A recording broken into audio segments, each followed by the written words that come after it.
Bonjour à tous et bienvenue dans cette nouvelle vidéo sur la nouvelle saison de Conqueror's Blade Nightfall.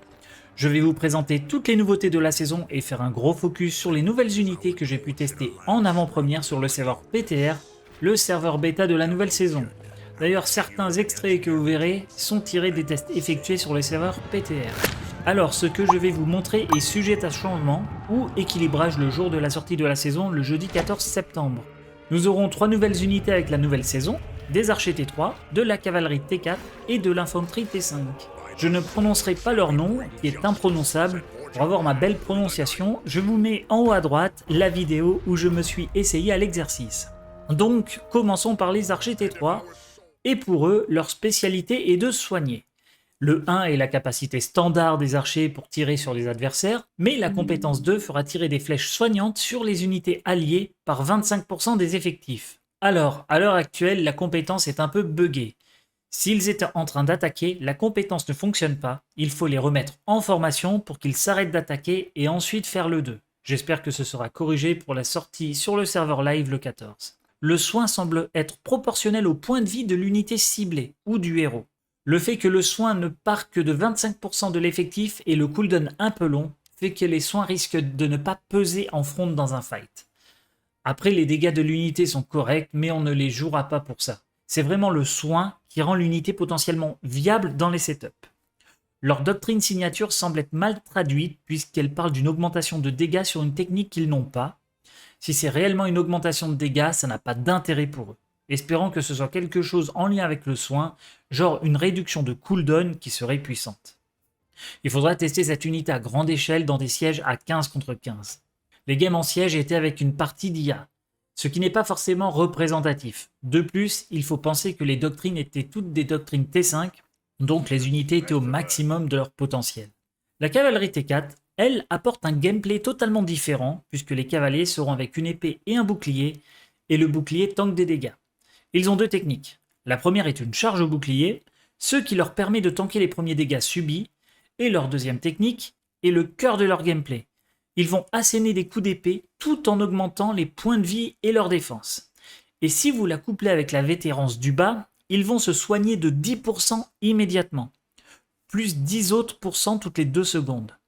Sachant que chaque attaque subie réduit le cooldown de 0,5 secondes, la deuxième technique est excellente. De plus, j'ai remarqué que l'IA de l'unité n'est pas débile cette fois-ci, la cavalerie ne part pas n'importe où contre les murs, elle reste au contact de l'adversaire. Vous avez vraiment la possibilité de spammer le 2, ce qui rend la cave puissante en mêlée et très compliquée à tuer. Le soin est vraiment fort et la cavalerie est agréable à jouer. L'arbre du bas est vraiment plus fort que l'arbre du haut. Le haut va réduire le cooldown de 1 seconde de la deuxième technique par ennemi tué par la technique sur 2 ou l'attaque normale. Le soin a vraiment eu de bien meilleurs résultats. Cependant, la cavalerie perd tous les trades contre des piquiers et de l'anti-cave. La logique du jeu est donc respectée. Elle a des counters. Je le précise parce que ces derniers temps, ils aimaient mettre des unités surpuissantes sans counter. Ici, elle est fun à jouer, mais comme j'ai dit, vous pouvez vous faire contrer par d'autres unités. Leur doctrine signature ajoute un drain de vie de 15% sur les attaques normales, ce qui améliore le lifesteal de l'unité.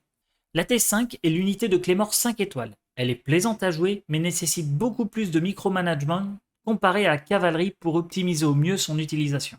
Elle a aussi deux techniques, ça en affiche 3 parce que les deux premières sont les deux techniques sur 1. Sa première technique rendra statiques les soldats, qui se mettront en position défensive l'épée en l'air. Ils récupéreront 2% de vie par seconde, et lorsque la vie sera au max, utiliser une autre technique augmentera la vie et les dégâts tranchants de 30% pendant 7 secondes. Appuyer de nouveau sur 1 va faire attaquer l'unité qui va parer les attaques adverses, être immunisé aux effets de contrôle, mais n'aura plus de régène et ne pourra plus bouger pour attaquer. La deuxième technique leur fera faire une série de 5 attaques tout en étant immunisés aux effets de contrôle, sachant qu'ils ont un passif qui augmente de 10% les dégâts d'attaque continue et diminue les résistances de dégâts tranchants de la cible de 100 points, et ce passif peut se stacker 5 fois. Côté vétéran, j'ai testé les deux et celle du haut présentait de bien meilleurs résultats. Celle du haut réduit le cooldown de la technique de 10 secondes. La ligne du bas ajoute de la défense supplémentaire lorsque la vie est restaurée à fond après l'utilisation de la première technique. La clé est de bien gérer les cooldowns des techniques pour optimiser les dégâts, le régène de vie et les immunes CC. Elle est aussi agréable à jouer, leur régène rend les unités fortes sans être complètement cheatées comme on a pu voir, il y a des counters. La T5 est forte contre l'infanterie et un bon DPS aussi contre les shields. Sur ma chaîne Twitch, le replay du live de test comporte tous les tests unité contre unité que nous avons fait afin de les tester contre les unités de la méta actuelle. D'ici le jeudi 14, les unités vont peut-être être ajustées. Par exemple, sur la saison Sengoku, les Onamusha ont été nerfs entre le PTR et la sortie. Déjà qu'elles sont très fortes, si elles étaient sorties dans l'état du PTR, le jeu aurait été complètement cassé. Le PTR leur permet d'ajuster la puissance des unités pour éviter trop de déséquilibrage, même si la méta actuelle ne le confirme pas vraiment. Si vous avez des questions sur les unités, n'hésitez pas à les poser ici, j'y répondrai. Concernant les autres nouveautés de la saison, il n'y a rien. Les runes sont les mêmes que les saisons dernières. Il n'y a pas de modification sur les patrons épiques, pas de nouvelles maps, pas de nouveaux héros. Les unités sont le seul nouveau contenu de la nouvelle saison. Hélas. En attendant la nouvelle saison, je pars en vacances à Dubaï pour être prêt pour de nouvelles aventures avec la nouvelle saison.